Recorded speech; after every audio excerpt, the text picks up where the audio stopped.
Hi guys, welcome and back to my channel Leela life স্টাইলে তোমাদের সকলকে welcome. তো তোমরা সবাই কেমন আছো? আশা করি তোমরা সবাই ভালো আছো, আর আমিও ভালো আছি। তো আমার বোন লুচি ভাজছে, তো একা একাই ভাজছে, একা একাই বেলছে। তো আমাদের বাড়িতে কালকে মাসি এসেছে, তো সেই জন্য বোন লুচি তৈরি করছে। আর তারপরে মাসি ঘুম থেকে উঠে চলে এসেছে লুচি ভাজতে, তো আমি বেড়ে দিচ্ছিলাম আর মাসি ভাজছিল। আর এদিকে আমার মা পায়েস তৈরি করছিল। দিদি আসছে, বাড়িতে গরু আছে, গরুর দুধ পায়েস না করলে হয়, সেজন্য মা পায়েস তৈরি করছে।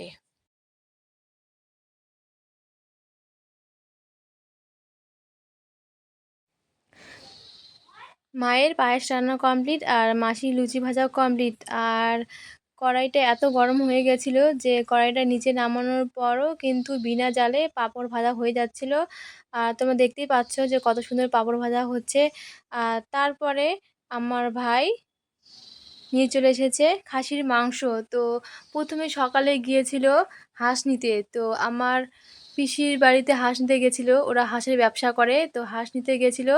তো বাড়িতে নিয়ে এসে দেখালো যে হাঁসটা ছোট আছে, তো পছন্দ হলো না, সেই জন্য হাঁসটা ঘুরিয়ে দিয়ে আবার ভাই খাসির মাংস নিয়ে চলে এসেছে। আর বোন এখানে রান্নার জন্য আলু কাটছিল। আর এদিকে এই পুচকিটাকে দেখতে পাচ্ছ, এটা আমার ভাগ্নি। আবির, কি খাচ্ছিস? ওরে বাবা, কে দিল? বাবা, বেটি বাড়িতে আসছিস বেড়াতে? খা খা, ভালো করে খা। হাই করে দে একটু। হ্যাঁ। মায়ের রান্না কমপ্লিট, তো গরম গরম খাসির মাংস তরকারি হয়ে গেছে। তো আর হয়েছিল পাঁপড় ভাজা, তো বেশি কিছু করেনি। মাসি বলল যে বেশি কিছু করতে হবে না, তো এগুলোতেই খাবে। সেই জন্য মাসিকে গরম গরম ভাত বেড়ে দিচ্ছে। আর ভাই বোন কেউ স্নান করেনি, সেই জন্য স্নান করতে গেল, ওরা স্নান করে এসে খাওয়া দাওয়া করবে। আর বাবা বাড়িতে ছিল না, সেই জন্য কেউ খায়নি, মাসিকেই প্রথমে খেতে দিচ্ছে। বন্ধুরা দেখেন, আমি খেতে বসছি। আমার বোন খাসি ভাত রান্না করছে, আমি খাচ্ছি।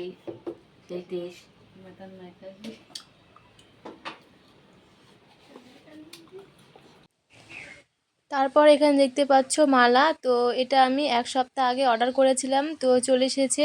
আর তোমাদেরকে একটু দেখিয়ে দিচ্ছি। আর আমার মাসি এখানে রেডি হচ্ছে ভিডিও করার জন্যই। আর আমার মাসি কিন্তু ভিডিও করায় খুব শখ, তো ভিডিও করবে, সেই জন্য বোন রেডি করে দিচ্ছিল। আর প্রথমে একটা ড্রেস পরলো, এই ড্রেসটা পরে ভিডিও করলো, তারপরে এই ড্রেসটা পরছিল। আর বুনু হেল্প করছিল। আর মাসি বলছিল যে কেমন করে ভিডিও করবে। তো তোমরা তো দেখতেই পাচ্ছো যে মাসি কেমন কীর্তি করছে। তো আর তোমরা তো শর্ট ভিডিও দেখে নিয়েছো মাসির ভিডিও। তো তারপরে মাসি, দিদা সবাই বসে এখানে গল্প করছিল। আর মাসি আজকে থাকবে না বলছিল, তো চলে যাবে। সেই জন্য মাসি বলেছিল যে একটা টুল আর তুলে দেওয়ার জন্য গছা বানিয়ে নেবে, তো সেই জন্য বাবা তৈরি করে দিয়েছিল। আর সাইকেলে করে বেঁধে দিচ্ছে, ভাই মাসিকে গাড়িতে তুলে দিতে যাবে, সেই জন্য ভালো করে বেঁধে দিচ্ছে। তো মাসি আজকে বাইরে চলে যাচ্ছে। তো ভিডিওটা এখান থেকে এন্ড করছি। ভালো লাগলে লাইক, কমেন্ট, শেয়ার, সাবস্ক্রাইব করে দিও।